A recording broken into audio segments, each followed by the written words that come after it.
ስሜ ዮሐንስ መኮንን ይባላል። የጨፌ ወጣቶች ሁለገብ ህብረት ስራ ማህበር ምክትል ፕሬዝዳንት ነኝ። የገበያ ሁኔታ እንግዲህ በጣም ቆንጆ ነው። ብዙ አባልና ብዙ ማህበረሰብ ተሳትፎበታል። እንደሚታወቀው ከአንዱ ስራችን በዓል ተነስቶ የሚከሰተውን ሰው ሰራሽ የገበያ ንረት ማረጋጋት በሚዲያም በስራ ማረጋጋት ነው። ለዚህ ብዙ ተጠቅሞበታል። ያው በደንብ ሰርተናል ብዬ አስባለሁ። ማህበሩ ትርፋማነት ያው እንደሌላው እንደ ነጋዴ አይደለም። ያው መረዳት ያለብን ነገር የምናተርፈው አንደኛ ያው ለትርፍ የተቋቋመ ማህበርም አይደለም። እንደዛም ስል ደግሞ ትርፋማ አይደለም ማለት አይደለም። ያው ህብረተሰቡንም በደንብ አገልግለናል። ማትረፍ ያለብንንም በደንብ አትርፈናል። ሚዲያችን አንደኛ በደንብ የማስተዋወቅ ስራ እንሰራለን። ሁለተኛም በክቡር ፕሬዝዳንታችን ያው በየሳምንቱ ስለ ኮኦፐሬቲቭ ትምህርት ይሰጣል።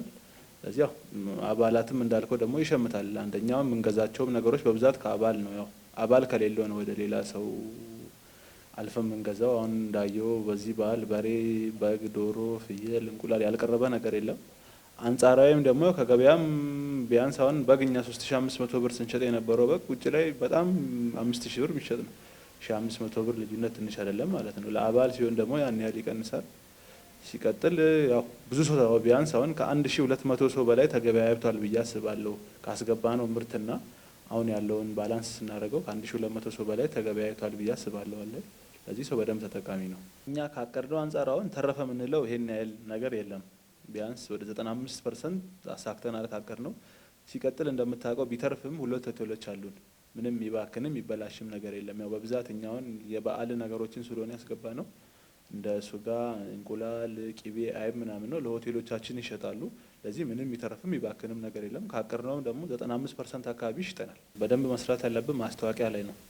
አንደኛ ያው ሰው ውስጥ ትንሽም ገበያ ያለ ስለሆነ እዚህ አካባቢ እዚህ ኮንዶሚኒየም አካባቢ ያለ ሰው ነው በደንብ የሚያቀንና በሶሻል ሚዲያ ያየ ሰውና አባላችን ነው በቋሚነት ያው መጥቶ የሚሸምተው። እንደምታውቀው ጤፍም አለን በብዛት የጤፍ ምርቱ ነው ሰው በደንብ ይገዛል። ግን በደንብ ማስታወቂያ ላይ መስራት ይቀርባል ብዬ አስባለሁ። ሞር በደንብ ማስታወቂያ ላይ ብንሰራ ሸማቹም ተጠቃሚ ነው፣ እኛም ተጠቃሚ ነን። ለዚህ መንግስትም ያው ገበያ ያረጋጋል፣ ጥሩ ነው ማለት ነው። እንዳየው እንግዲህ ሰሞኑንም ከህዝብ ተወካዮች ምክር ቤት የግብርና ሚኒስቴር ቋሚ ኮሚቴ ሰብሳቢዎች እኛ ጋር ነበሩ። ያው ችግራችንን፣ ጠንካራ ጎናችንን፣ ድክመታችንን በደንብ አይተው እኛም ያው እኛ ከመንግስት የምንፈልገውንም ነገር አስተላልፈናል።